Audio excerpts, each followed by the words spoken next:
चैतन्य चरितामृत आदि लीला 4th chapter. इस chapter में 34 वर्ष पर चर्चा करेंगे। तो यहाँ पे फर्स्ट हम सब श्लोक आवृत्ति करेंगे। मेरे पीछे पीछे दोहराए। कृष्ण अनुग्रह भक्तानां मानुषं देहमाश्रितः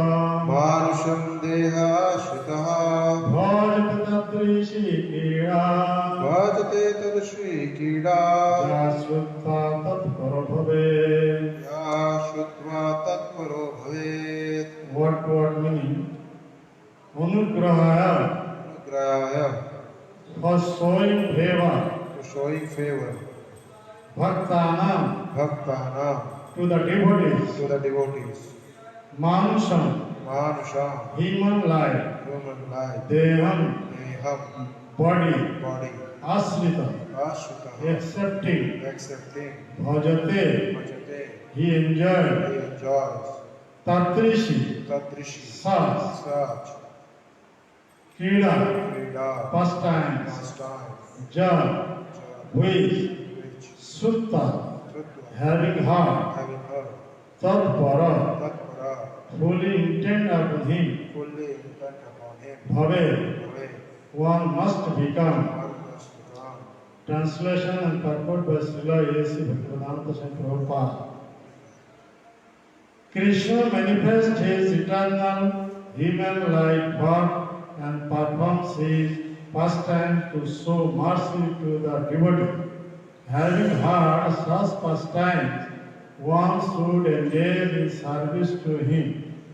अच्छा मैं हिंदी में बताऊंगा, आप इंग्लिश से बोलना। इंग्लिश में बोलूँगा थोड़ा।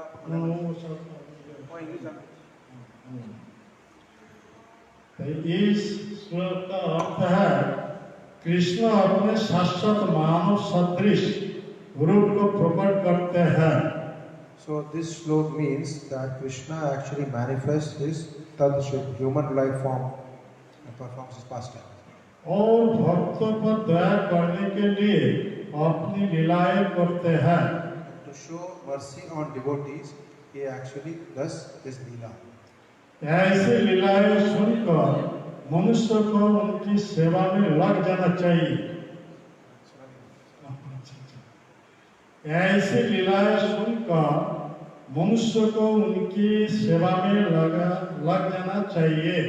ലീലകൾ കേട്ടിട്ട് നമ്മൾ ഭഗവാന്റെ സേവനം ചെയ്യണം। हाँ, लग जाना चाहिए। तो वो मलयालम लैंग्वेज में ट्रांसलेट करना चाहिए। മലയാളത്തിൽ ട്രാൻസ്ലേഷൻ കാര്യങ്ങളുടെ 10ാമത്തെ കണ്ടോണ്ടോ?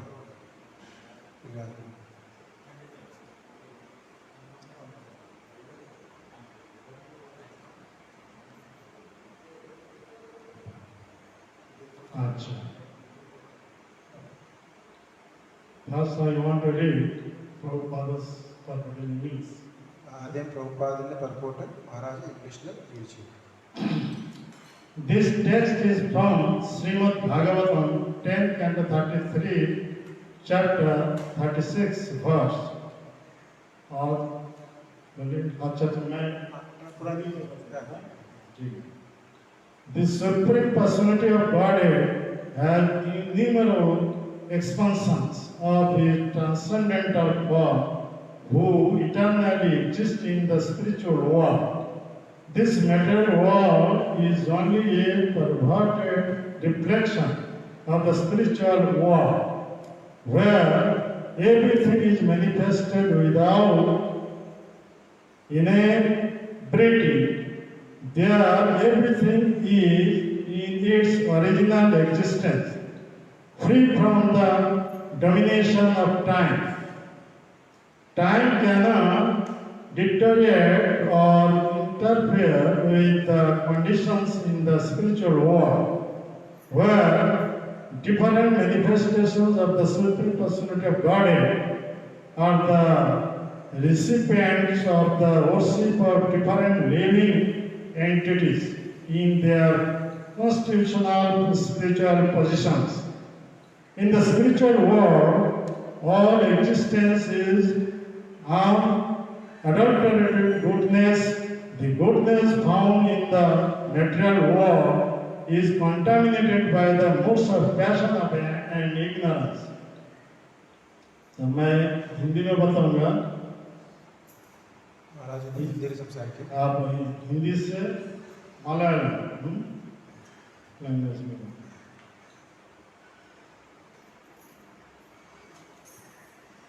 ये श्लोक Shrimad Bhagavatam 10 canto 33 chapter text 36 से लिया गया है।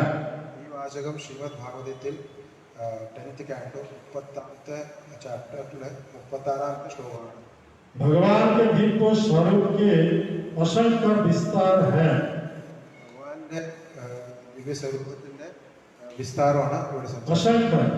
असंख्य विस्तार जो आध्यात्मिक जगत में नित्य विद्यमान रहते हैं।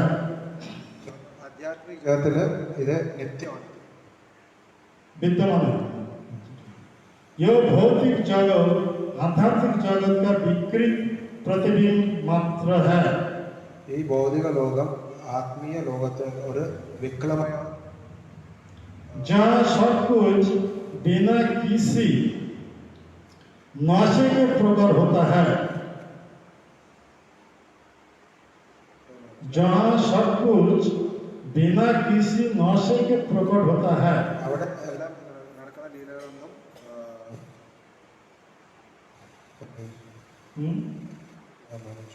There everything is in its original existence, free from the domination of time. അവിടെ സമയത്തിന്റെ ഒരു വ്യത്യാസം ഉണ്ടാവില്ല, എല്ലാം ഒറിജിനൽ എക്സിസ്റ്റൻസ് ആണ്। वह सब कुछ अपने मूल अस्तित्व में है, काल के आधिपत्य से मुक्त। അവിടെ എല്ലാം മൂല അസ്തിത്വത്തിലാണ്, അവിടെ കാലത്തിന്റെ ഒരു ഇന്റർഫിയറൻസ് ഇല്ല। आध्यात्मिक जगत की स्थितियों में काल का कोई परिवर्तन नहीं हो सकता या उसमें हस्तक्षेप नहीं हो सकता। സമയം കാലം cannot deteriorate or interfere with conditions in the spiritual world. ആധ്യാത്മിക ജീവിതത്തിലെ കാലത്തിന്റെ ഒരു എഫക്റ്റും ഉണ്ടാവില്ല। जहाँ भगवान के विभिन्न स्वरूप अपनी अपनी सर्व आध्यात्मिक स्थिति में विभिन्न जीवों की पूजा के पात्र है। ഭഗവാന്റെ അവിടെ ഡിഫറെന്റ് മാനിഫെസ്റ്റേഷൻ ഉണ്ടാവും, ആൻഡ് ഭഗവാൻ അവിടെ ആരാധനയ്ക്ക് റെസിപ്പിയന്റ് ആരുടെ നമ്മുടെ ജീവകളുടെ റെഡി ആയിരിക്കും। आध्यात्मिक जगत में सारा अस्तित्व शुद्ध अच्छा ही है। आध्यात्मिक जगत में एല്ലാം ശുദ്ധമാണ്। भौतिक जगत में पाई जाने वाली अच्छाई रजोगुण और तमोगुण से दूषित होती है। ഇവിടെ ഏതെങ്കിലും സത്വഗുണത്തിൽ കണ്ട സാധനവും എന്താ പറയാ രജോ ഗുണം തമോ ഗുണത്തിൽ കണ്ടാമിനേറ്റ് ആയി।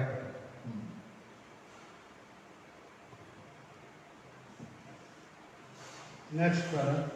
This saying that the human form of life is the best position for devotional service has its special significance because only in this form can a living entity revive his eternal relationship with the Supreme Personality of Godhead.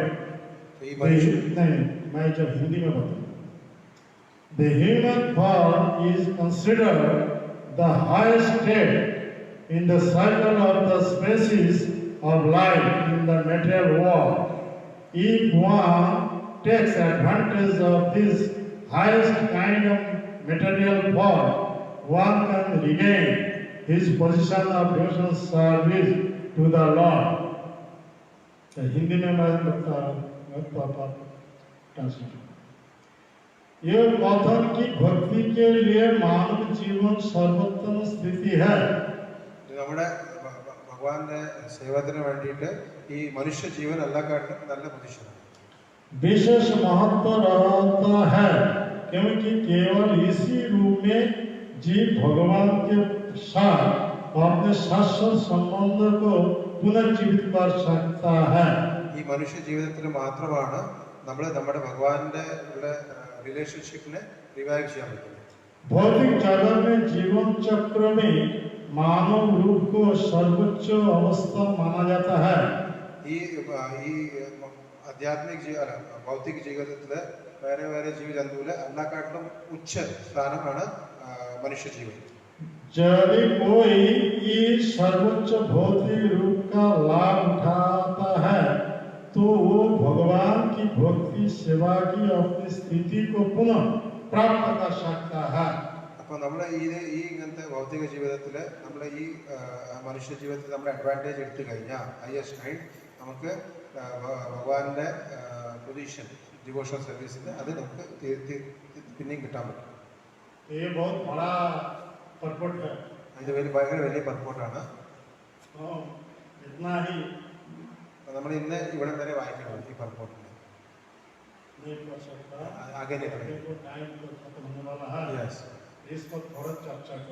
നമ്മൾ ഇതിന്റെ മേലെ discuss ചെയ്യും.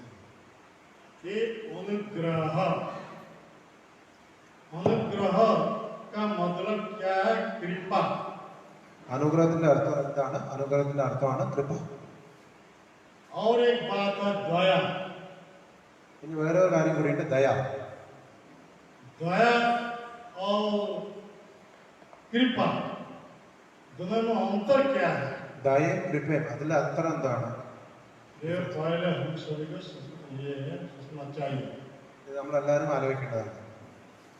कृपा कृपा का मतलब अनुग्रह, अर्थात भगवान अपना इच्छा से जब अपना धाम से इस जगत में आते हैं, हम सभी के प्रति कृपा करने के लिए वो कृपा है. കൃപയുടെ അർത്ഥം എന്താണ്? ഭഗവാൻ സ്വയം ഇച്ഛ, സ്വന്തം ഇച്ഛ കൊണ്ട് ഈ ഭൗതിക ജീവിതത്തിൽ വന്നിട്ട് നമ്മളെ അടുത്ത് കൃപ കാണിക്കുന്നത്, അതാണ് കൃപ.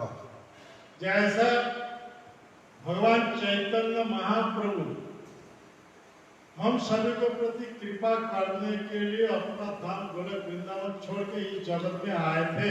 ചൈതന്യ മഹാപ്രഭുവിന്റെ ഉദാഹരണം മഹാരാജ് പറയുന്നത്, ചൈതന്യ മഹാപ്രഭു ഗോലോക് ധാം വിട്ടിട്ട് ഇവിടെ നമ്മുടെ ഭൗതിക ജീവിതത്തിൽ വന്നത് നമ്മളെല്ലാം കൃപ തരാൻ വേണ്ടിയിട്ടാണ്. इसके बारे चैतन्य चरितामृत में उल्लेख है, अनर्पितं चरिं चीरा करुणया भक्तिर्न करो. ഇത് ചൈതന്യ ചരിതാമൃതത്തിൽ ഇതിന്റെ ഉल्लेखമുണ്ട്. करुणा करने के लिए, കരുണയ്ക്ക് വേണ്ടിയിട്ടാണ് ഭഗവാൻ. ये अनुग्रह है. ഇതിനെ അനുഗ്രഹം പറയാം, ഇതിനെ കൃപ പറയാം. कृपा है. अनुग्रह करने के लिए स्वेच्छा से आए हैं. स्वइച്ഛ ഭഗവാൻ വന്നിരിക്കുന്നത് സ്വച്ഛയോടെ വന്നിരിക്കുന്നത്. हम जब भगवान से कुछ प्रार्थना करता हूँ तब वो दया कहा जाता है. നമ്മൾ ഭഗവാനെ പ്രാർത്ഥിക്കുമ്പോൾ ആ സമയത്ത് കിട്ടുന്ന കൃപ അതിനെയാണ് ദയ പറയുന്നത്. हमारे स्वार्थ के लिए, നമ്മുടെ നന്മയ്ക്ക് വേണ്ടിയിട്ട് നമ്മൾ പ്രാർത്ഥിക്കുമ്പോൾ, लेकिन भगवान अपना इच्छा से हम सभी के प्रति करुणा करने के लिए अपना धाम छोड़ के इस जगत में ब्रह्मा के दिन में एक बार आते हैं. ഭഗവാൻ സ്വയം ഇച്ഛകൊണ്ട് നമ്മുടെ മേലെ കരുണ കാണിക്കാൻ വേണ്ടി ഗോലോക് ധാം വിട്ട് ബ്രഹ്മയുടെ ഒരു ദിവസത്തിൽ ഒരു പ്രാവശ്യം ഇവിടെ വരും. इसीलिए चैतन्य चरितामृत में उल्लेख है, ब्रह्मा एक दिन तीनों एक बार अवतीर्ण हैया करें प्रकट बिहार. ब्रह्मा के दिन में एक बार स्वयं भगवान कृष्ण इस जगत में आते हैं. ബ്രഹ്മ അങ്ങനെ വിവരണമുണ്ട് ശുഭഭാഗത്തില്. ബ്രഹ്മ സ്വന്തം ബ്രഹ്മയുടെ ഒരു ദിവസത്തിൽ ഭഗവാൻ സ്വയം ഭഗവാൻ ശ്രീകൃഷ്ണൻ എന്താണ് ഈ ജഗത്തില് അവര് അവതരിപ്പിക്കും. ब्रह्मांड एक दिन का मतलब क्या है? ബ്രഹ്മാന്റെ ഒരു ദിവസത്തിന്റെ അർത്ഥം എന്താണ്? 1000 चतुर्युग माना जाता है. 1000 ചതുർയുഗത്തിനെയാണ് ഒരു ദിവസത്തെ ബ്രഹ്മാൻ പറയുന്നത്. तो एक चतुर्युग का मतलब क्या है? सत्य, त्रेता, द्वापर तथा कलयुग. ഒരു ചതുർയുഗത്തിന്റെ അർത്ഥം എന്താണ്? സത്യയുഗ, ദ്വാപരയുഗ, ത്രേതായുഗ, കലിയുഗ. ऐसे ही 1000 चतुर्युग को माना जाता है ब्रह्मा का एक दिन. അങ്ങനത്തെ 1000 ചതുർയുഗത്തിന് പറയാ ബ്രഹ്മാന്റെ ഒരു ദിവസം. ये 1000 चतुर्युग को 14 भाग से विभाजित किया गया है. ഈ 1000 ചതുർയുഗ 1000 ചതുർയുഗത്തിന് 14 ഭാഗമാണ് ചെയ്തിട്ടുണ്ടായിരുന്നത്. तो एक भाग में 71 चतुर्युग है. ഓരോരോ ഭാഗത്തില് 71 ചതുർയുഗമാണ്. एकस्त्र चतुर्युग का मतलब क्या है? एकत्व। एकत्व चतुर्युग का मतलब क्या है? न एक मनु का शासन पीरियड है। ഓരോ ചതുർയുഗത്തിന് ആ 14 ഭാഗത്തിന് അതിന് പറയാം അത് മനുവിന്റെ ഓരോ സമയമാണ് ആ 14 ഭാഗം. इसीलिए ब्रह्मा के एक दिन में कितना मनु आते हैं? അതുകൊണ്ട് ബ്രഹ്മയുടെ ഒരു ദിവസത്തെ എത്ര മനു വരും? 14 मनु आते हैं। 16 മനു അവർ അവതരിക്കും. तो कौन सा मनु के शासन पीरियड में स्वयं भगवान कृष्ण अपना धाम छोड़ के इस जगत में आते हैं? ഏത് മനുവിന്റെ സമയത്താണ് സ്വന്തം ഭഗവാൻ കൃഷ്ണൻ ഭഗവാന്റെ ധാമം വിട്ടിട്ട് ഇവിടെ അവതരിക്കുന്നത്? इसलिए चैतन्य चरितामृत में ये उल्लेख किया गया है, अष्टाविंश चतुर्युग दापर शेषे ब्रजे सहित कृष्ण भयन प्रकाश। 28वां चतुर्युग जो है 28 चतुर्युग, 28ാമത്തെ ചതുർയുഗം. उस चतुर्युग में जो दापर युग है, दापर युग अंत में भगवान कृष्ण इस जगत में आते हैं. 28ാമത്തെ ചതുർയുഗത്തെ ദ്വാപര യുഗമാണ്. ദ്വാപര യുഗത്തിന്റെ കഴിയാനാവുന്നു. ആ സമയത്താണ് ഭഗവാൻ സ്വന്തം കൃഷ്ണനായിട്ട് വരേണ്ടത്. ताकि ऐसा ही लीला प्रकट करते हैं कोई बद्ध जीव साधु संग से जब ये लीला के बारे श्रवण करेंगे तब भगवान के प्रति आसक्ति बन जाएगी. അപ്പോൾ നമ്മൾ ഭഗവാന്റെ ലീല പ്രകട്ട് ചെയ്ത് കഴിഞ്ഞാൽ ഒരു സാധു അവർക്ക് ലീല കണ്ടിട്ട് ഭഗവാനെ ആകർഷിതായിട്ട് ഭഗവാനെ അറ്റാച്ച്മെന്റ് ചെയ്യും. हमारे बंधन का कारण क्या है? जड़ भौतिक वस्तु के प्रति आसक्ति होने के कारण. നമ്മുടെ ബന്ധന്റെ എന്താ കാരണം? കാരണം എന്താണ്? നമ്മൾ ഈ ഭൗതിക സാധനത്തിന് നമ്മൾ അറ്റാച്ച് ആയ കാരണമാണ്. ऐसा ही 84 लाख प्रकार ये जीव जन्य है. അങ്ങനെ 84 लाख 54 ലക്ഷം ഇങ്ങനത്തെ ജീവജന്തുക്കൾ ഇവിടെ ഈ ലോകത്ത് തന്നെയാണ്. पहले जलचर है, इसके बाद स्थलचर है, उसके बाद कृमिकीट है, उसके बाद पक्षी है, उसके बाद पशु है, उसके बाद मनुष्य शरीर मिलता है. ആദ്യം ജലമാണ്, അത് സ്ഥലമാണ്, അങ്ങനെ സ്ലോലി ഇങ്ങനെ പ്രോഗ്രസ് ആയിട്ടാണ് നമുക്ക് മനുഷ്യ ശരീരം കിട്ടുന്നത്. इसलिए पद्म पुराण में एक श्लोक है. അതുകൊണ്ടാണ് പത്മപുരാണത്തിൽ ഒരു ശ്ലോകമുണ്ട്. जलजा नम लक्षानि स्थावरा लक्ष विंशति कृमया रुद्रशनि पक्षिणां 10 लक्षानि 30 लक्षानि पशव 4 लक्षानि मानव. അപ്പോൾ എൻ്റെ ഒരു ശ്ലോകമുണ്ട്. श्लोक है. हाँ? जल में ജലത്തിന് कितने प्रकार? 9 लाख के 9 ലക്ഷം ജീവജന്തുക്കൾ. 9 ലക്ഷം ജലത്തിൽ. स्थावर नन्म में ये कितने हैं? 20 लाख के प्रकार. ലാൻഡിലുണ്ട് 20 ലക്ഷം. इसके बाद कृमि जो है കീട कीड़ा जो है 11 लाख के प्रकार. കൃമികൾ എത്രയുണ്ട്? 11 ലക്ഷം. इसके बाद पशु इसका पक्षी 10 लाख के. 10 ലക്ഷമാണ് പക്ഷികൾ. इसके बाद पशु शरीर मिलता है 30 लाख के प्रकार. 30 लाख. 30 ലക്ഷമാണ് പശുകൾ. ऐसा ही मनुष्य 80 लाख जीवन घूमने के बाद तब ये मनुष्य शरीर मिलता है. അത് ഇതെല്ലാം കഴിഞ്ഞിട്ടാണ് നമുക്കൊരു മനുഷ്യ ശരീരം കിട്ടുന്നത്. मनुष्य शरीर सबसे कम है 4 लाख के प्रकार है. മനുഷ്യ സ്പീഷീസ് കമ്മിയാണ്. 4 ലക്ഷം ആൾക്കാരേ ഉള്ളൂ. फिर भी भगवान चैतन्य महाप्रभु ने 3 भाग से विभाजित किया है. Uncivilized man, half civilized man, civilized man. Chaitanya Mahaprabhu ഈ 4 ലക്ഷം സ്പീഷീസിനെ 3 ഡിവൈഡ് ചെയ്തിരിക്കുന്നത്. Uncivilized man, half civilized man and civilized man. Civilized. जब सिविलाइज्ड मैन ये हमारा ऐसा शरीर मिलता है, इस शरीर से हम सभी को तपस्या आचरण करना चाहिए. സിവിലൈസ്ഡ് മാനിന് നമുക്ക് ഇങ്ങനെ മനുഷ്യ ശരീരം കിട്ടുമ്പോൾ സിവിലൈസ്ഡ് മാൻ ആയി കഴിഞ്ഞാൽ നമ്മൾ തപസ്യ ആചരണം ചെയ്യണം. इसलिए भगवान ऋषभ देव ने कहते हैं, ഭഗവാൻ ഋഷഭ് ദേവ് ഇതിന് ഒരു കാരണം പറയുന്നത് तप दिव्यम पुत्र का जैन सप्तम शुद्धे. ये श्लोक है. ये मनुष्य मिला है तपस्या आचरण करने के लिए. ഈ മനുഷ്യ ജീവിതം നമുക്ക് കിട്ടുന്നത് എന്തിനാണ്? തപസ്യ ആചരണം ചെയ്യാൻ വേണ്ടിയിട്ടാണ്. तो तपस्या हम जब हमारा जब ये मनुष्य मिलता है, ये मनुष्य शरीर से जब हम तपस्या आचरण करेंगे तब तपस्या बल से कहाँ चला जाऊंगा, ऊपर चला जाऊंगा. അപ്പോൾ നമ്മൾ ഈ മനുഷ്യ ശരീരം കിട്ടുമ്പോൾ ഈ തപസ്യ ആചരണം ചെയ്തിട്ട് തപസ്യ ബല കിട്ടുമ്പോൾ ആ തപസ്യ ബലോട് നമ്മൾ എവിടെ പോകും? നമ്മൾ പിന്നെ और भगवान कृष्ण अपना धाम गोलोक वृंदावन में तपस्या कर रहे हैं. ഭഗവാൻ കൃഷ്ണ ഗോലോക വൃന്ദാവനത്തിൽ തപസ്യ ചെയ്യുന്നു. क्योंकि नीचे आने के लिए. എന്തിനാ ചെയ്യുന്നത്? താഴത്തേക്ക് വരാൻ വേണ്ടി ചെയ്യുന്നത് ഭഗവാൻ. हम ऊपर जाने के लिए तपस्या कर रहे हैं. നമ്മൾ മേലെ പോകാൻ വേണ്ടിയിട്ടാണ് തപസ്യ ചെയ്യുന്നത്. हमारे तपस्या को माना जाता है साधन. അപ്പോൾ നമ്മുടെ തപസ്യനെ साधन साधन സാധന സാധന. ऐसा ही हम सब साधक भक्त बनना चाहिए. അപ്പോൾ നമ്മളെല്ലാവരും സാധക ഭക്ത ആവണം. साधक भक्त के बारे में रूप गोस्वामी ने क्रम दिया है. स्वरूप गोस्वामी साधक भक्त ने क्रम तന്നിട്ടുണ്ട്. आदो श्रद्धा, तत्व साधुसंग, भजन क्रिया, अमर्थ निवृत्ति, निष्ठा, रुचि, आसक्ति, ये 7 स्टेज है. അപ്പോൾ രൂപ ഗോസ്വാമി 9 സ്റ്റേജ് പറഞ്ഞിട്ടുണ്ട്. ആദോ ശ്രദ്ധ, ये आदो श्रद्धा का मतलब पहले हम शास्त्र गुरु वाक्य के प्रति श्रद्धा का मतलब विश्वास स्थापित करना चाहिए. ആദോ ശബ്ദത്തിന്റെ അർത്ഥം എന്താണ്? ശാസ്ത്രം, ഗുരുവിന്റെ വാക്യം, അതിൽ നമ്മൾ വിശ്വാസം വിശ്വാസം സ്ഥാപനം ചെയ്യും. जब हम एक भगवान के ये विग्रह दर्शन करता है तो विग्रह नहीं है, प्रतिमा नहीं है, साक्षात कौन है? कृष्ण है. नंद महाराज के पुत्र कृष्ण है. അപ്പോൾ നമ്മൾ ഈ ദർശനം ചെയ്യുമ്പോൾ, രാവിലെ വന്നിട്ടുള്ള ദർശനം ചെയ്യുമ്പോൾ നമ്മൾ അത് വിചാരിക്കണം, ഇത് നീതിയല്ല, ഇത് സ്വയം ഭഗവാനാണ് അവിടെ. जैसे चैतन्य चरितामृत में उल्लेख है, प्रतिमा न हो तो साक्षात ब्रजेंद्र नंदन. അപ്പോൾ ചൈതന്യ ചരിതാമൃതത്തിൽ ഇതിന്റെ ഉल्लेखമുണ്ട്. പ്രതിമയല്ല, സ്വയം ഭഗവാൻ ബ്രജേന്ദ്രൻ തന്നെ.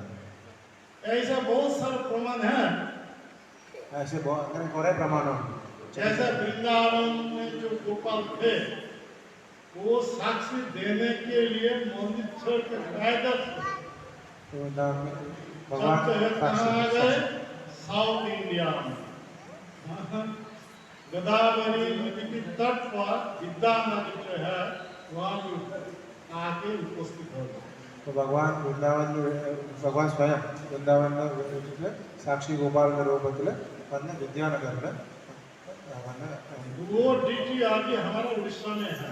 ആ ഡിടി ഇപ്പോൾ ഒറീസയിലാണ്, सप्तवादी गांव में. സപ്തവാദി गांव में. जगन्नाथ मंदिर से 6 किलोमीटर दूरी है. ജഗന്നാഥ് മന്ദിറിന് 6 കിലോമീറ്റർ ദൂരത്തിലാണ് ഈ സാക്ഷി ഗോപാലിന്റെ അമ്പലം. तो जाके दर्शन कर सकते हैं.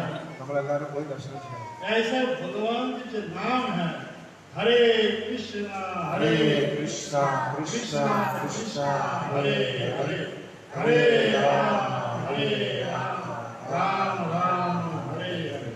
ये भगवान से अभिन्न है. तो ഭഗവാന്റെ നാമം ഭഗവാനെ അഭിന്നമല്ല. जैसा ही पुरुष सभा में दुशासन जब द्रौपदी की वस्त्र खींच रहे थे, उसमें द्रौपदी भगवान कृष्ण को पुकारते थे, हे द्रौपदी, हे जादव, आज मुझे रक्षा. तो भगवान उस समय कहाँ पे थे? द्वारका में. അപ്പോൾ കുരുസഭയിൽ ദ്രൗപദിയുടെ ദുശാസൻ നമ്മൾ സാരി വലിക്കുമ്പോൾ ആ സമയത്ത് ദ്രൗപദി ഭഗവാനെ പ്രാർത്ഥിച്ചു. ആ സമയത്ത് ഭഗവാൻ എവിടെയായിരുന്നു? ഭഗവാൻ ദ്വാരകയിലായിരുന്നു. वहाँ हस्तिनापुर कहाँ? द्वारका. ഹസ്തിനാപൂർ എവിടെയാണ്? ദ്വാരക എവിടെയാണ്? यहाँ से नाम लेकर जब पुकारते थे तो उस समय भगवान कृष्ण वहाँ पे आके उपस्थित थे. ഭഗവാന്റെ നാമം ജപിച്ച കാരണം ദ്രൗപദി ഭഗവാൻ സ്വയം അവിടെ ഉപസ്ഥിതമാകും സഭയിൽ. वस्त्र अवतार धारण करके द्रौपदी का लाज रख सकते. വസ്ത്ര അവതാര ധാരണം ചെയ്തിട്ട് ദ്രൗപദിയുടെ ലാജ് രക്ഷിക്കും. इसीलिए भगवान का नाम, भगवान का विग्रह भगवान से अभिन्न है. ഭഗവാന്റെ വിഗ്രഹം, ഭഗവാന്റെ നാമം ഭഗവാനെക്കാട്ടും ഭിന്നമാണ്. इसलिए चैतन्य चरितामृत में लिखा है, नाम विग्रह स्वरूप तीन एक रूप, तीन भेद नाई तीन चिदानंद रूप. ये तीनों में से कोई अंतर नहीं है. लेकिन हमारे नाम, हमारे शरीर, हमारा आत्मा से अलग है. അപ്പം ഭഗവാന്റെ നാമം സ്വരൂപം വിഗ്രഹം അതെല്ലാം ഒന്നാണ്. പക്ഷെ നമ്മുടെ ശരീരം നമ്മുടെ സ്വരൂപം അതും ആത്മീയം അതെല്ലാം വ്യത്യാസമുണ്ട്. क्योंकि दुख भोग कर रहे हैं അത് കാരണം നമ്മൾ ദുഃഖം ഭോഗിക്കണം. ഈ ഭഗവത്ഗീത बोले നമ്മളെന്തിനാ ദുഃഖം ഭോഗിക്കണം ഇവിടെ? ये जड़ शरीर के कारण ഈ ജഡ് ശരീരത്തിന്റെ കാരണമാണ്. जब जड़ शरीर से भौतिक शरीर से मुक्त होकर के भगवान जैसे ऐसे शरीर मिल जाएगा, सच्चिदानंद शरीर जो मिल जाएगा तो और दुख रहेगा नहीं. നമ്മൾ ഈ ഭൗതിക ശരീരം ത്യാഗിച്ച് നമ്മൾ ഭഗവാന്റെ മാറി നമുക്ക് സ്പിരിച്വൽ ശരീരം കിട്ടുമ്പോൾ, ആധ്യാത്മിക ശരീരം കിട്ടുമ്പോൾ ജന്മമൃത്യുവിന്റെ വ്യക്തിയാവും, നമുക്ക് ദുഃഖം ഉണ്ടാവില്ല. तो हम सब तपस्या कर रहे हैं इसीलिए जन्म मृत्यु से मुक्त होने के लिए. നമ്മൾ അത് കാരണം തപസ്യ ചെയ്യണം, ജന്മമൃത്യുവിന് മുക്താവാൻ വേണ്ടിയിട്ട്. इसी चक्र से मुक्त होकर भगवान के पास जाना है. നമ്മൾ ഈ ചക്രത്തിന് മുക്തായിട്ട് നമുക്ക് എവിടെ പോകണ്ട? ഭഗവാന്റെ അടുത്ത് പോകണം. इसीलिए हम सब तपस्या करें. इस तपस्या को ये माना जाता है साधन. അപ്പൊ ഇത് കാരണം നമ്മൾ തപസ്യ ചെയ്യണം. ഈ തപസ്യനെ എന്താ പറയാ? സാധന. भगवान जो तपस्या कर रहा है अपना धाम बोले वृंदावन में, वो तपस्या का नाम क्या है? ഭഗവാൻ തപസ്യ ചെയ്യില്ല അത് ഗോലോക വൃന്ദാവനത്തില്. ആ തപസ്യയുടെ പേരെന്താണ്? अनुग्रह. അനുഗ്രഹ. इसीलिए इस श्लोक में बताएगा अनुग्रह भक्तानन मानुषं देहम आश्रित. हम सभी के प्रति अनुग्रह का मतलब कृपा और दया जो भी है, कृपा करने के लिए करुणा करने के लिए, कृपा करने के लिए अपना धाम छोड़ के ब्रह्मा के दिन में एक बार इस जगत में आते हैं. ഇത് കാരണം നമ്മുടെ അടുത്തെല്ലാം കരുണ ചെയ്യാൻ വേണ്ടി, കൃപ ചെയ്യാൻ വേണ്ടിയാണ് ഭഗവാൻ സ്വയം നാമം വിട്ടിട്ട് ഈ ഇവിടെ നമ്മുടെ ഭൗതിക ജീവിതത്തിൽ നമ്മുടെ ഒരു ദിവസത്തിൽ ആണ് ഇവിടെ വരുന്നത്. ताकि यह वृंदावन में मधुर लीला प्रकट करते हैं. इसके बाद वृंदावन छोड़ के कहाँ जाते हैं? मथुरा में असुरों को कत्ल करने के लिए. उसके बाद कहाँ जाएंगे? द्वारका में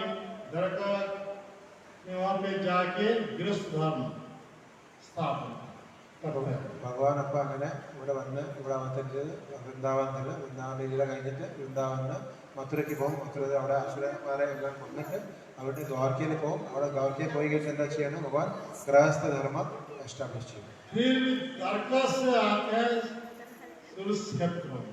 പിന്നെ ദ്വാരക്കയിൽ അവിടേക്ക് അവര് ഭഗവാൻ കുരുക്ഷേത്രത്തിൽ.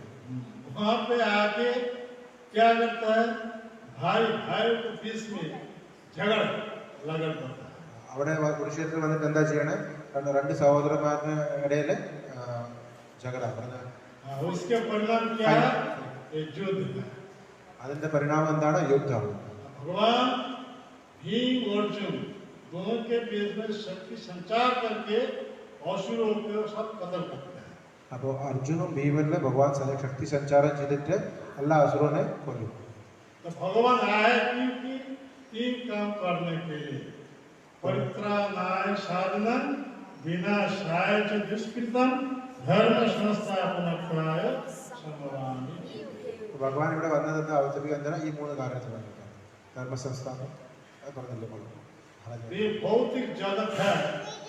भौतिक जगत का मतलब दो प्रकार के आदमी है सृष्टि प्रारंभ से. ये भौतिक जगत दो प्रकार के आदमी. രണ്ട് പ്രകാരന്റെ ആൾക്കാരാണ്. इसलिए शास्त्र में उल्लेख है दो भूत स्वर्ग लोके अस्मिन् दैवो आसुर एव.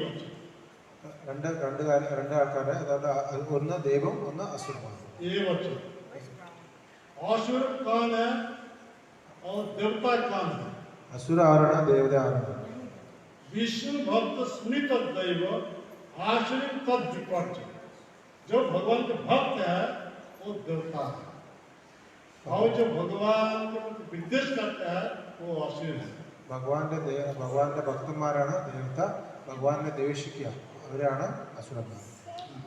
सृष्टि प्रारंभ से ये दो प्रकार का आदमी इस जगत में है.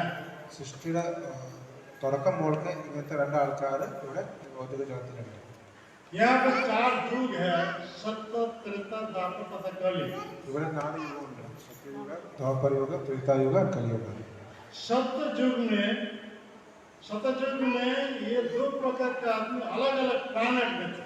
ഈ സത്യയുഗത്തിൽ ഈ 2 പ്രകാരമുള്ള ആൾക്കാർ ദേവതയും അസുരം 2 ഡിഫറെന്റ് പ്ലാനറ്റ്സിലായിരുന്നു. लोक में ലോകത്തിലായിരുന്നു. सत्य से जब त्रेता जो आया था, तो उस समय 2 प्रकार के आदमी सेम प्लैनेट में थे. ത്രേതായുഗത്തിൽ ഈ 2 ദേവതമാരും അസുരന്മാരും ഒരേ പ്ലാനറ്റിലായിരുന്നു, ഒരേ ലോകത്തിലായിരുന്നു. इसके बाद जब त्रेता युग के बाद द्वापर युग आया था, उस समय 2 प्रकार के आदमी एक फैमिली में थे. അപ്പോൾ ദ്വാപര യുഗത്തിൽ ഈ 2 ആൾക്കാർ ഒരേ ഫാമിലിയിൽ വെച്ചു. इसीलिए पांडव जो है वो देवता है, दुर्योधन जो है कौरव, वो सब क्या है, असुर है. അത് കാരണമാണ് പാണ്ഡവന്മാര് ദേവതമാരും കൗരവന്മാര് അസുരന്മാരും. आउटवर्डली संबंध क्या है, भाई भाई. दुर्योधन युधिष्ठिर के बीच में क्या संबंध है, भाई भाई. അവരുടെ സംബന്ധമാണ് യുധിഷ്ഠിരും ദുര്യോധനന്റെ സംബന്ധമാണ്. അവര് ബ്രദേഴ്സാണ്, അവര് സഹോദരന്മാരാണ്. भगवान कृष्ण अपना इच्छा से भाई भाई के बीच में एक झगड़ा. ഭഗവാന്റെ സ്വയം ഇച്ഛ കൊണ്ട് ഈ 2 സഹോദരന്മാരുടെ ഇടയിൽ झगड़ा कर, जिसका परिणाम स्वरूप ये कुरुक्षेत्र युद्ध हुआ. അതിന്റെ പരിണാമമാണ് ഈ കുരുക്ഷേത്രത്തിന്റെ യുദ്ധം. एक साथ में 3 काम कर रहे हैं, 3 प्रकार के काम करते हैं ഭഗവാൻ ഒരേ സമയത്ത് ഈ 3 കാര്യങ്ങളാണ് ചെയ്യുന്നത്. युद्ध भूमि में जब उपस्थित हो गए कौरव तथा पांडव, इसी समय भगवान अपना इच्छा से अर्जुन के पेश में मोह प्रकट करते हैं. അപ്പോൾ ഭഗവാൻ സ്വയം ഇച്ഛ കൊണ്ട് അർജുന്റെ इल्यूजन में डालता है. മോഹത്തില് तो उस समय अर्जुन ने बताया कौन सब आए हैं मेरे साथ युद्ध करने के लिए, मैं देखता हूँ. हे कृष्ण, ये रथ लेकर के उभय समुद्र के बीच में स्थापन कर. അപ്പോൾ മോഹത്തിലിട്ടാണ് അർജുൻ കൃഷ്ണന്റെ അടുത്ത് പറയും, ഇവിടെ ഈ യുദ്ധം ചെയ്യാൻ ആരൊക്കെയാണ് വന്നിരിക്കണേ, അവരെ എല്ലാവരും എനിക്ക് കാണണം. അതുകൊണ്ട് നമ്മുടെ രഥം എന്താണ് യുദ്ധത്തിന്റെ ഇടയിൽ കൊണ്ടുപോയിട്ട് മിഡിലിൽ കൊണ്ടുപോയിട്ട് സ്ഥാപിച്ചു. लेकिन भगवान कृष्ण भगवान है तो बेबी और ये ड्राइविंग कर रहा है, ड्राइविंग का रोल कर रहा है कि नहीं? हाँ, ഭഗവാൻ सारथी का मतलब क्या है, ड्राइवर है. ड्राइविंग का काम कर रहा है तो एज इट इज रोल करना चाहिए, अब तो सारथी बन सकता है. ഭഗവാൻ എന്ത് റോൾ എടുക്കണേ, യുദ്ധത്തില് ഡ്രൈവറിന്റെ റോളാണ് എടുക്കുന്നത്, സാരഥിയുടെ റോളാണ് എടുക്കുന്നത്. അപ്പൊ സാരഥിയുടെ റോൾ എടുത്താൽ ആ സാരഥിയുടെ റോൾ ശരിയായി ചെയ്യണം. അതുകൊണ്ട് ഭഗവാൻ ശരിയായി जो बोलेंगे वो पालन करना चाहिए. അപ്പൊ പാസഞ്ചർ എന്താ പറയാ, അത് ഡ്രൈവർ ഫോളോ ചെയ്യും. അപ്പോൾ അർജുൻ പറഞ്ഞ കാരണം കൃഷ്ണൻ എന്തായാലും ഫോളോ ചെയ്തു അർജുനെ. എന്നിട്ട് രഥം യുദ്ധത്തിൽ കൊണ്ടുവന്നു. अर्जुन ने बोला ये रथ लेकर के उभय समुद्र के बीच में स्थापन करना. അർജുൻ പറഞ്ഞു കൃഷ്ണന്റെ അടുത്ത് ഈ രഥം എന്താണ് ഈ യുദ്ധത്തിന്റെ ഇടയിൽ കൊണ്ടുവന്ന് സ്ഥാപനം ചെയ്യാം. वहाँ पे स्थापन करके भगवान कृष्ण इशारे से बताते ये पितामह भीष्म, ये गुरु द्रोणाचार्य, ये कौन है, नहीं कृपाचार्य, ऐसा ही जब बोल रहा है तो अर्जुन देखभाल कर चिंतन कर रहा है.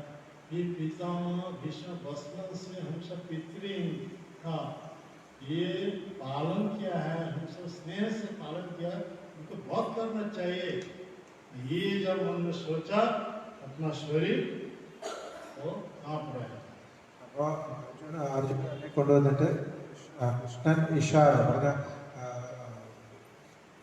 ചൂണ്ടിക്കാണിച്ചു, ഇത് ഭീഷ്മ പിതാമഹമാണ്, ഇത് ഗുരു ദ്രോണാചാര്യൻ, ഇത് കൃപാചാര്യൻ എല്ലാം കാണിച്ചപ്പോൾ അർജുൻ ഇത് കണ്ടു. എന്നിട്ട് അർജുൻ ആലോചിക്കാൻ തുടങ്ങി, ഈ ഭീഷ്മ പിതാമഹ നമ്മുടെ പുത്രനാണ്, അയാളെ നമ്മളെ നന്നായി ശ്വസിച്ചത് ചെറുപ്പത്തിൽ, അയാളെ കൂടെ ഇന്ന് യുദ്ധം ചെയ്യണം. അതൊക്കെ ആലോചിക്കുമ്പോൾ ശരീരം നന്നായി ശിവർ ചെയ്യാൻ തുടങ്ങി. ये गुरु द्रोणाचार्य है, ഇത് ഗുരു ദ്രോണാചാര്യാണ്. अस्त्रों के बारे में जितना गोपनीय विषय है मुझे कृपा करके शिक्षा दे. ഈ അസ്ത്രത്തിന്റെ ഇത് നമ്മുടെ ടീച്ചറാണ്. അസ്ത്രത്തിന്റെ എല്ലാ വിദ്യയും ഇയാളാണ് നമ്മളെ പഠിപ്പിച്ചിരുന്നത്. ऐसा ही जब मन में सोचता है तो रात पर बैठ गए, अपना डंडी गिर गया। അപ്പോൾ അങ്ങനെയൊക്കെ ആലോചിക്കുമ്പോൾ അർജുനൻ രഥത്തിൽ ഇരുന്നു, അയാളുടെ ഗാണ്ഡീവം അർജുനന്റെ ഗാണ്ഡീവം താഴ്ത്തി വീണു. बात उठाया, मैं युद्ध करूंगा नहीं, बात उठाया, मैं युद्ध करूंगा नहीं। ആ പിന്നെ പറഞ്ഞു കൃഷ്ണന്റെ അടുത്ത്, ഞാൻ ഇനി യുദ്ധം ചെയ്യില്ല. आज युद्ध करने के लिए आया है, अभी बात उठाएंगे युद्ध करेंगे नहीं, क्या बात है? कृष्ण ने चैलेंज बोल रहा है, बोलो तुम युद्ध करोगे कि नहीं? അപ്പോൾ കൃഷ്ണൻ പറഞ്ഞു, ഇവിടെ വന്ന് നമ്മൾ യുദ്ധം ചെയ്യാനാണ്, അപ്പൊ ഇതിപ്പോ യുദ്ധം ചെയ്യില്ല എന്ന് പറയണം, പറയൂ യുദ്ധം ചെയ്യോ ചെയ്യില്ലേ? तो कंफ्यूज में फंसे, അപ്പോൾ कंफ्यूज में फंस गए। അർജുൻ കൺഫ്യൂഷനില് കൺഫ്യൂഷനാണ്. क्या करना है क्या नहीं करना है इसके बारे में उनका कोई ज्ञान नहीं था। നീ എന്താ ചെയ്യേണ്ടത് എന്താ ചെയ്യാത്തത് അതൊന്നും അർജുനന് മനസ്സിലാവുന്നില്ല. तो अर्जुन ने बोले, कार्पण्य दोषोपहत स्वभाव पृच्छामि धर्म संगुणवच्चता जस्य साधिस्मितं वृतं शिष्यस्तेयं शारीमं तन्प्रपन्नम्. അപ്പോൾ അർജുൻ ആക്ച്വലി ഒന്നും അറിയാത്ത കാരണം കാർപ്പണ്യ ദോഷാപഹത സ്വഭാവം പറഞ്ഞ് ശ്രീകൃഷ്ണൻ कृपणता के कारण क्या मुझे करना है क्या नहीं करना इसके बारे में ज्ञान नहीं है, तो मैं आपका शिष्य बन, आप कृपा करें मुझे ये उपदेश दे, मेरे लिए क्या उत्तम कार्य है। അപ്പോൾ എനിക്കറിയില്ല എന്താ ചെയ്യേണ്ടത്, അപ്പോൾ നിങ്ങൾ പറയണം, ഇത് ഉപദേശം തരണം, എന്താ നമ്മൾ ചെയ്യേണ്ടത്. അർജുൻ പറഞ്ഞു കൃഷ്ണൻ. अभी रोथी जो थे वो अभी क्या बन गए, शिष्य बन गए, और जो ड्राइवर थे वो अभी गुरु बन गए। അപ്പോൾ പാസഞ്ചർ എന്തായി, ഇപ്പോൾ ശിഷ്യനായി, ഡ്രൈവർ എന്തായി, സാരഥി എന്തായി, ഗുരുവായി, കൃഷ്ണ ഗുരുവായി. गुरु के पैसा पर भगवान कृष्ण ने चेष्टाइज करके बोल रहे हैं, तुम बड़े बड़े बात कहते हो लेकिन तुम जानते नहीं तुम कौन हो। അപ്പോൾ കൃഷ്ണൻ എന്താ ചെയ്യും, അർജുനെ ചാസ്റ്റാസ് ചെയ്യും, പറയും നിങ്ങൾ വലിയ വലിയ കാര്യങ്ങൾ പറയും, പക്ഷെ നിങ്ങൾക്ക് അറിയില്ല നിങ്ങൾ ആരാണ്. तुम ये शरीर नहीं हो, तुम आत्मा हो, ये पहले भगवत गीता में दिव्य ज्ञान प्रकट किया भगवान कृष्ण। നിങ്ങൾ ശരീരമല്ല ആത്മയാണ്, ഇത് കൃഷ്ണൻ ആദ്യം ഈ ദിവ്യജ്ഞാനം ഭഗവത്ഗീതയിലാണ് അർജുനൻ പറഞ്ഞത്. ऐसे जब ऐसे दिव्य उपदेश प्राप्त किए, दिव्य ज्ञान उनका आ गया, तो दिव्य ज्ञान जब प्राप्त किया तब अर्जुन अपना हिस्सा से बोल रहा है, जिन क्या बोल रहा है, नष्ट मोह स्मृति लब्ध तत्प्रसाद मायाच्युत स्थित उसमें गत संदेह परिचय वचन तब, मेरा जो मोह था वो दूर हो गया, इससे आपका दिव्य उपदेश से अभी मैं अपना कॉन्स्टिट्यूशनल पोजीशन में हूँ, तो मेरा धर्म क्या है मैं समझ गया।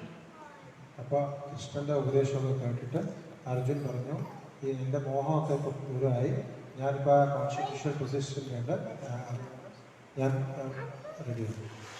समझ गया, मेरा धर्म है आप जो बोलेंगे वही कर। എൻ്റെ ധർമ്മം എന്താണ്, ഭഗവാൻ എന്ത് പറയും അത് ഞാൻ ചെയ്യും, അതാണ് എൻ്റെ ധർമ്മം. तो हम सब बद्ध जीव हैं, मोह में हैं, तो मोह से मुक्त होने के लिए हम सभी क्या करना चाहिए, और जो भी भगवान आते हैं जो उपदेश देते हैं, जिस युग का जो धर्म पालन करने के लिए वो धर्म ठीक से पालन करना। നമ്മളെല്ലാവരും ബദ്ധജീവമാണ്, നമുക്കെല്ലാവർക്കും മോഹമുണ്ട്. അപ്പോൾ അർജുൻ എന്ത് ചെയ്തു, അർജുന് മോഹം ഉണ്ടായപ്പോൾ അങ്ങനെ നമ്മൾ ഭഗവാന് എന്താ ഉപദേശം തരണേ, ഏത് യുഗത്തിൽ ഭഗവാൻ എന്താ അവതാരം, ആ യുഗത്തിൽ അവതാരത്തിൽ ഭഗവാൻ എന്താ ഉപദേശം തരണേ, ആ ഉപദേശം നമ്മൾ നമ്മുടെ ജീവിതത്തിൽ. तो असली धर्म क्या है बोलिए, हाँ वो तो है असली धर्म, टू द पॉइंट आंसर, भगवान जो बताते हैं जो उपदेश देते हैं वो वैसा ही पालन करना है। അപ്പോൾ അശ്ലി ധർമ്മം എന്താണ്, ഭഗവാൻ എന്ത് പറയും, ഭഗവാൻ എന്ത് ഉപദേശം തരും, അത് നമ്മുടെ ജീവിതത്തിൽ നമ്മൾ പാലിക്കുക.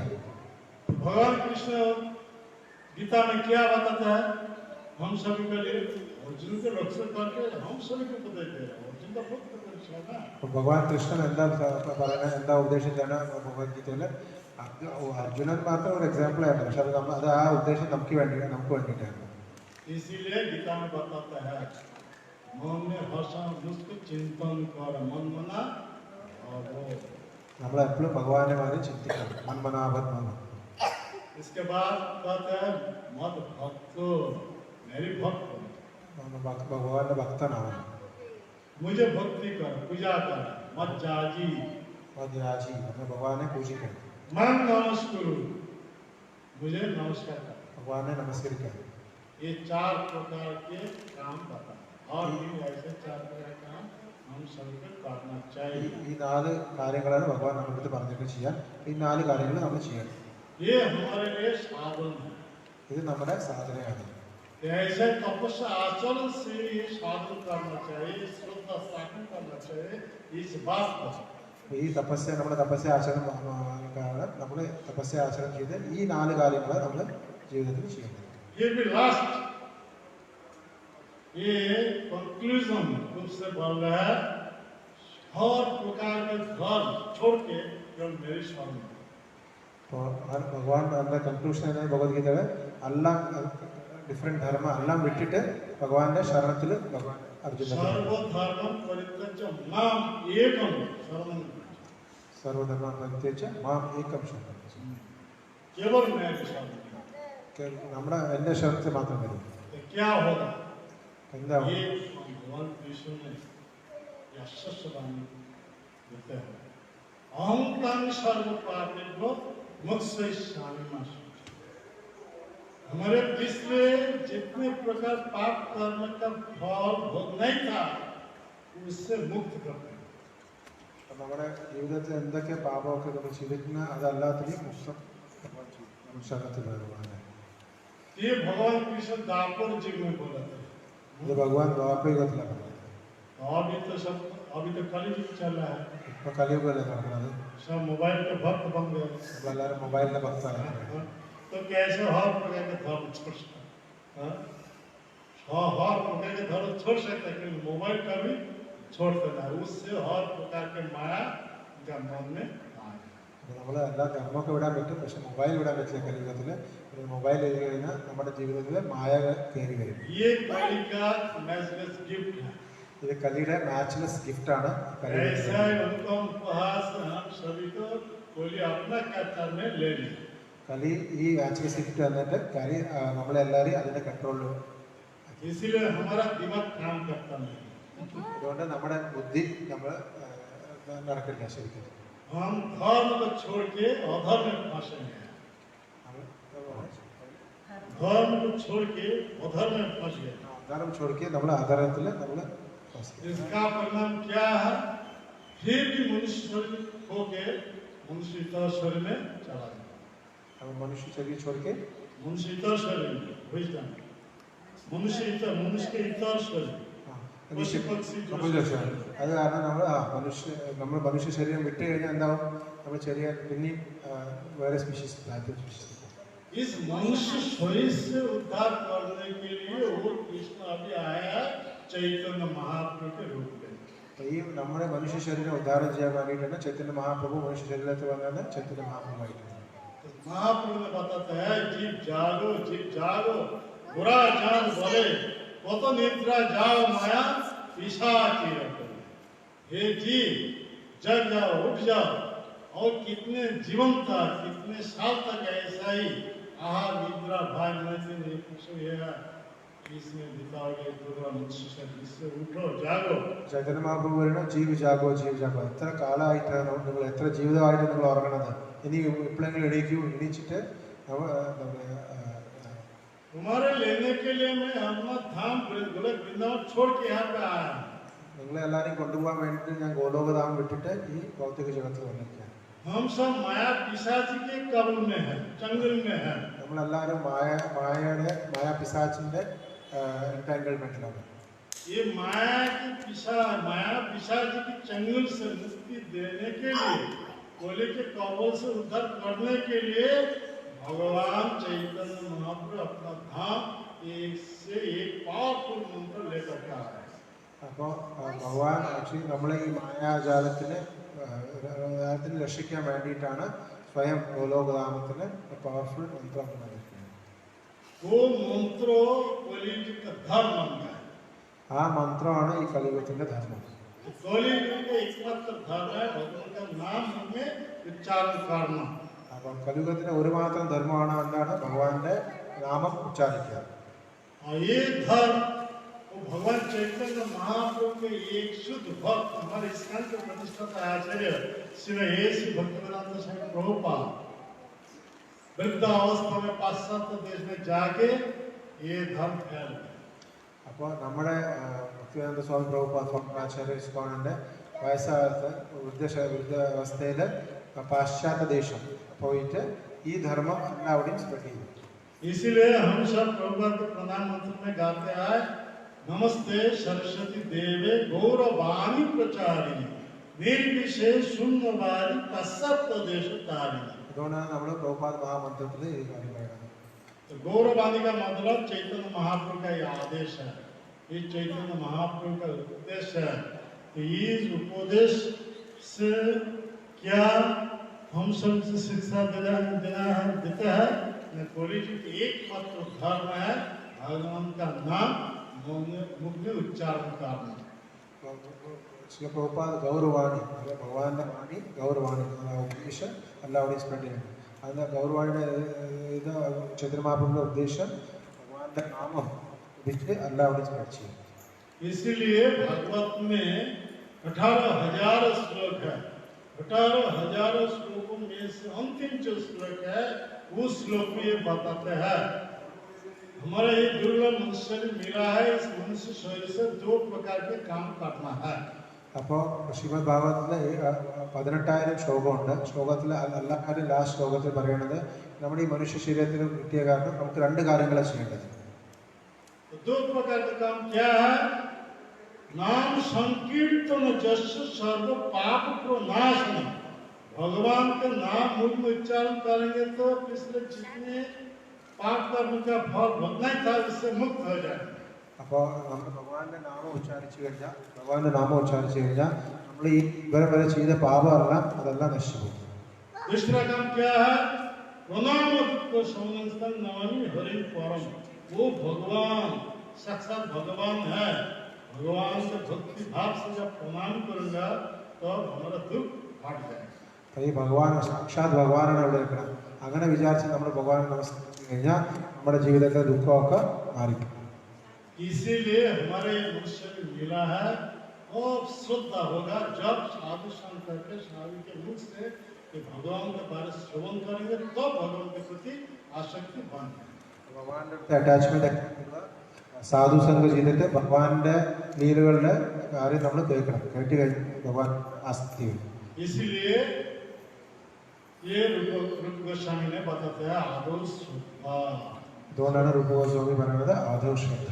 श्रद्धा का मतलब स्ट्रॉन्ग फेथ, अनफ्लिंचिंग फेथ. श्रद्धा शब्द विश्वास का है, सुदृढ़ विश्वास.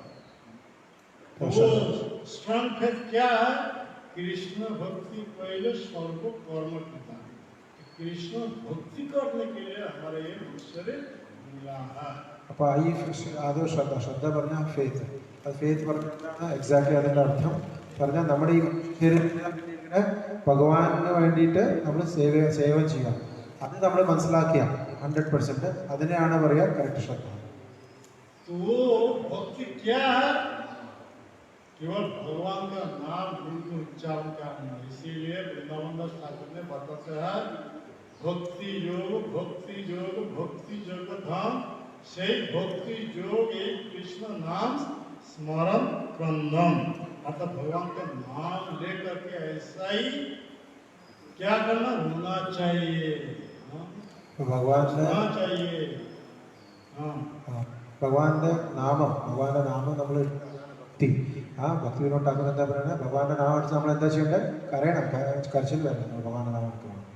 इसलिए हमारे मनुष्य मिला है. मनुष्य शरीर से 2 प्रकार के काम है. मुख में भगवान का नाम उच्चारण करना और शरीर से भगवान का प्रणाम करना. 2 प्रकार काम करने से हम सब होली के कबल से माया के चंगुल से मुक्त होकर के नित्य आनंदमय धाम भगवान के पास चला जाएंगे. ശ്രീമദ് ഭാഗവതം ഈ 2 കാര്യങ്ങളാണ് പറഞ്ഞിട്ടുണ്ട്. ഭഗവാന്റെ നാമം പിന്നെ ഭഗവാനെ നമസ്കരിക്കുക. ഈ രണ്ട് കാര്യം ചെയ്യുമ്പോൾ മായാദേവിയുടെ ഈ ജാലത്തിന് നമ്മൾ മുക്തമായിട്ട് നമ്മൾ എവിടെ പോകും? ഭഗവാന്റെ അടുത്ത്, ഭഗവാന്റെ ഗോലോകധാമത്തിലേക്ക് പോകും. इसीलिए चैतन्य महाप्रभु ने बताता है जीव जागो गोराचार बोले কত নিদ্রা যাও মায়া পিশাচির বলে তোমার লইতে আমি হইল অবতার আমি বিনা বন্ধু আর কে আছে তোমার এনেছি ঔষধি মায়া নাশিবার লাগি এই হরিনাম মহামন্ত্র লও তুমি মাগি। सब हाथ उठाए बोलिए हरे कृष्णा कृष्णा कृष्णा हरे हरे हरे राम राम राम हरे हरे। हमारे इस्कान के प्रतिष्ठाता आचार्य स्वामी प्रभुपाद और दुनिया में 14 बार भ्रमण करके ये बताते हैं बैक टू गॉड है। और ये कैसे हो सकता है? मुंह में जब ये नाम उच्चारण करना। നമ്മുടെ founder Acharya A C Bhaktivedanta ശില പ്രഭുപാദ് 14 പ്രാവശ്യം ഈ മുഴുവൻ പൃഥ്വി ചുറ്റി വന്നത് എന്തിനാണ്? ഒരു കാര്യത്തിന് നമ്മൾ ഈ ബാക്ക് ടു ഗോഡ് ഭഗവാന്റെ ധാമത്തിൽ എങ്ങനെ പോകാൻ പറ്റുക? നമ്മൾ ഭഗവാന്റെ നാമം ജപിച്ചു കഴിഞ്ഞാൽ മാത്രമേ നമ്മൾ ഭഗവാന്റെ ധാമത്തിലേക്ക് പോകാൻ പറ്റൂ. प्रभुपाद जी महाराज ने ये अभय वाणी देते हैं, उनका नाम अभय है। वो अभय वाणी देता है chant and be happy। പ്രഭുപാദിന്റെ അഭയവാണി എന്താണ്? അഭയ പേരും അഭയാണ്, അഭയ ചരണാണ്. അഭയവാണി എന്താണ്? ചാൻഡ് ആൻഡ് ബി ഹാപ്പി. ജപിച്ച് കഴിഞ്ഞിട്ട് നമുക്ക് ജീവിതത്തിൽ സന്തോഷം കിട്ടും. हम सब दुख सागर में गिरे हुए हैं, तो दुख का बढ़ जाएगा जब मुख में ये नाम उच्चारण करें। നമ്മളെല്ലാവരും ഈ ദുഃഖത്തിന്റെ സാഗരത്തിലാണ്. നമ്മൾ ഈ ദുഃഖത്തിന് നമ്മൾ പുറത്തു വരണമെങ്കിൽ നമ്മൾ എന്താ ചെയ്യേണ്ടത്? ഭഗവാന്റെ നാമം നമ്മൾ എന്താ നമ്മുടെ ജീവിതത്തിൽ ऐसा अनुग्रह करने के लिए वो भगवान कृष्ण और चैतन्य महाप्रभु लेकर के आए हैं हम सभी को होली के कवल से माया के चंगुल से मुक्त कराने। ചൈതന്യ മഹാപ്രഭു സ്വന്തം ഈ കലിയുഗത്തിൽ വന്നിട്ട് നമ്മളെ ഈ മായാജാലത്തിന് രക്ഷിക്കാൻ വേണ്ടി. तो इसीलिए इस श्लोक में बताता है अनुग्रह भक्तानां मानसिक देवमाश्रित भजत तादृश क्रिया जसृत तत्पर। അതുകൊണ്ടാണ് ഈ ശ്ലോകത്തിൽ പറഞ്ഞിരിക്കുന്നത് അനുഗ്രഹം. ഭഗവാന്റെ അനുഗ്രഹം സ്വന്തം ഭഗവാൻ ഈ ഭൗതിക ജീവിതത്തിൽ വരുന്നത് എന്തിനാ? ഭഗവാന്റെ അനുഗ്രഹം തരാൻ വേണ്ടി. अनुग्रह का मतलब क्या है? कृपा। अनुग्रह का मतलब कृपा है, जो कृपा है करुणा करने के लिए आया है। അനുഗ്രഹത്തിന്റെ അർത്ഥം എന്താണ്? അനുഗ്രഹത്തിന്റെ അർത്ഥം കൃപയാണ്. കൃപ പറഞ്ഞ കരുണ. ഈ കരുണ ചെയ്യാൻ മാത്രമാണ് ഭഗവാൻ ഇവിടെ ഈ ഭൗതിക ജഗത്തിൽ വരുന്നത്. इसलिए ये श्लोक बहुत प्रसिद्ध श्लोक है। കാരണം ഈ ശ്ലോകം ഭയങ്കര പ്രസിദ്ധമാണ്. ചൈതന്യ ചരിതാമൃതം ഭാഗവതത്തിലും രണ്ടിലും. ठीक है, हमारा टाइम खत्म हो गया। ठीक है, किसी का कोई प्रश्न है क्या? ആർക്കെങ്കിലും എന്തെങ്കിലും പ്രശ്നം ഉണ്ടെങ്കിൽ ചോദിക്കാം. ആരാധന. ഹരേ കൃഷ്ണ. ठीक है, जो हाथ उठाए बोले हरे हरे कृष्णा कृष्णा कृष्णा हरे हरे हरे राम राम हरे हरे। बहुत बहुत धन्यवाद। Thank you. जय श्री प्रभुपाद की जय। की जय। भक्तवृंद की जय। गौर प्रभुनंदे। इस होलीनेस भक्ति जयंती आदि पुरुष स्वामी महाराज की जय। प्रभुपाद की जय।